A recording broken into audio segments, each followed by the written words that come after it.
चलो अब तीसरा अध्याय हम पढ़ने जा रहे हैं। उस अध्याय में हमने जो बात करा था उसी से रिलेटेड है ये।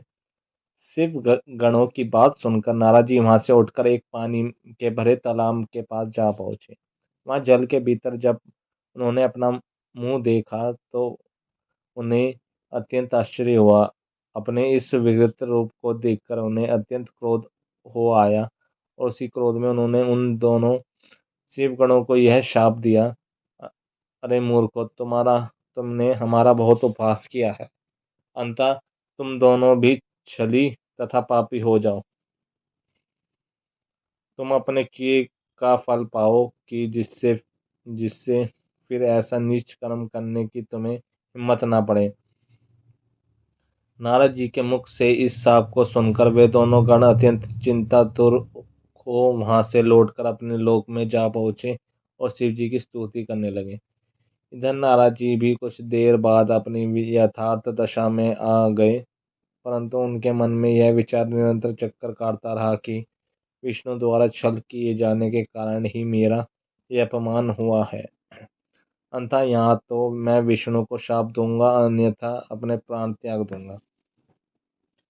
हे ऋषियों, यह निश्चय कर नारद जी भगवान विष्णु के वैकुंठ धाम को चल दिए। उस समय नारद जी की इच्छा जानकर विष्णु भगवान उन्हें मार्ग में ही मिल गए। विष्णु भगवान के साथ वह कन्या भी थी जिनको उन्होंने स्वयंवर से प्राप्त किया था। अंततः विष्णु भगवान ने नारद को प्रणाम करके हास्यपूर्ण शब्दों से कहा, हे नारद जी, आप इस प्रकार चिंतित होकर कहाँ जा रहे हैं? विष्णु के ऐसे वचन सुनकर नारद जी अत्यंत क्रोधित हुए। उसी क्रोधावस्था में नारद जी के मुख से ये शब्द निकले, हे विष्णु, तुम इस समय हमको अच्छे मिले। तुम बड़े छली हो। तुम्हारा वह छल जो तुमने दीति के पुत्रों के साथ मोहिनी रूप धारण करके अमृत को बांटने में किया था, प्रसिद्ध है ही। तुम्ही ने छल से जलंधर की स्त्री को उसका पातिव्रत धर्म छुड़ाया। सदा शिव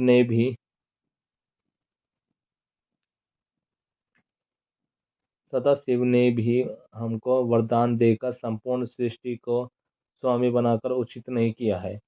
अब सदाशिव भी तुमको ऐसा स्वाधीन एवं संपूर्ण सृष्टि का स्वामी बनाकर अपने मन में चिंतित है। अब हम सदाशिव को आज्ञा अनुसार ही तुमको तुम्हारे कर्मों का फल देते हैं, जिससे कि तुम भविष्य में फिर ऐसा कोई काम ना करो। यद्यपि तुमको सदाशिव ने वरदान दिया है, फिर भी हम तुमको केवल शिक्षा देने के लिए शाप देते हैं। नारद जी ने इतना कहकर विष्णु को यह शाप दिया, हे विष्णु, तुमने जिनके समान हमारा मुख कर दिया है वही वानर तुम्हारी सहायता करेंगे। जिस स्त्री के लिए तुमने हमारा अपमान किया, तुम भी उसी स्त्री के वियोग में अत्यंत दुखी होकर वन वन में घूमते फिरोगे। विष्णु जी ने यह सुनकर नारद जी के चरणों पर अपना मस्तक रख दिया, परंतु नारद जी ने उन्हें क्षमा नहीं किया। भगवान सदाशिव ने यह देखकर नारद जी के मन में अपनी माया हटा ली।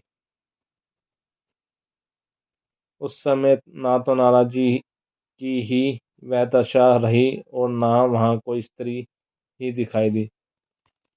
जब नारद जी ने आश्चर्यचकित होकर खेद प्रकट करते हुए कहा, कहा नहीं जा सकता कि यह सब वृत्तांत सत्य है या मैंने इसे स्वप्न में देखा है।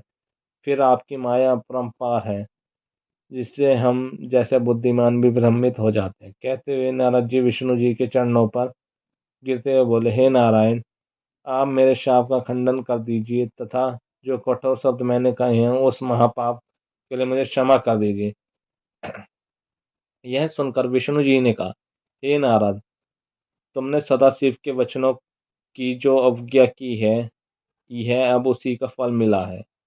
अब भी उचित है कि तुम चैतन्य होकर सदाशिव के को महान समझो। वे ही तीन स्वरूप धारण करके तीनों कार्य द्वारा संपूर्ण सृष्टि का संचालन करते हैं। वे स्वयं प्रलय के स्वामी हैं। मैं केवल सदाशिव के तप के कारण ही सबसे बड़ा गिना जाता हूँ।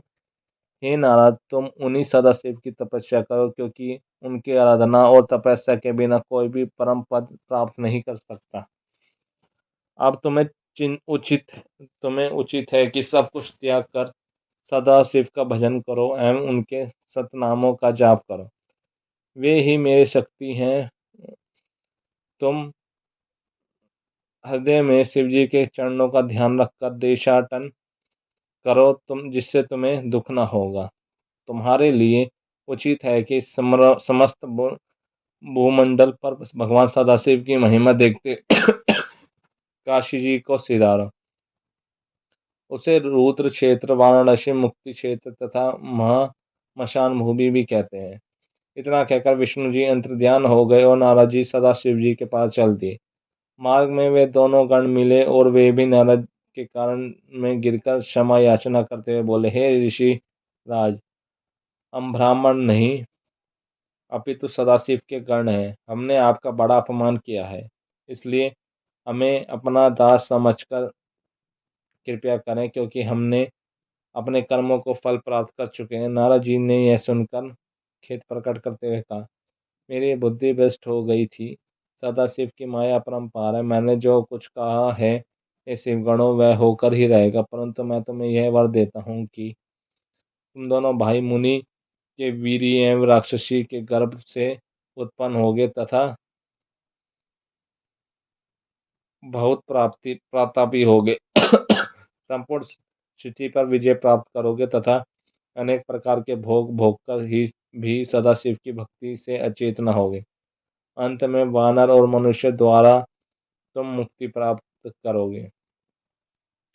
इतना कहकर नारद जी पहले सदाशिव के पास तथा फिर ब्रह्मा के पास गए और उन्हें वहां दोनों हाथ जोड़ स्तुति करते बोले, हे पिता, आपने विष्णु की जो कथा मुझसे कही थी, जिसमें भक्ति, वैराग्य, तप, दान की रीति एवं तीर्थ आदि का वर्णन है, वह तो मैंने सुनी, परंतु मैं सदाशिव जी की भक्ति से अभी अनिभिज्ञ हूँ। इसलिए कृपया कर मुझे क्रम से बताइए कि सदाशिव आदि, मध्य तथा अंत में क्यों रहते हैं और कैसे प्रसन्न होते हैं। वे निर्गुण होकर भी सगुण कैसे हो जाते हैं। आप अपनी तथा विष्णु जी की उत्पत्ति के ऊपर भी प्रकाश डाले। शिव और पार्वती के जितने भी चरित्र हों, कृपया करके उन पर भी प्रकाश डालिए, जिससे मुझे और आपको भी प्रसन्नता प्राप्त हो। ये अध्याय खत्म हो गया है।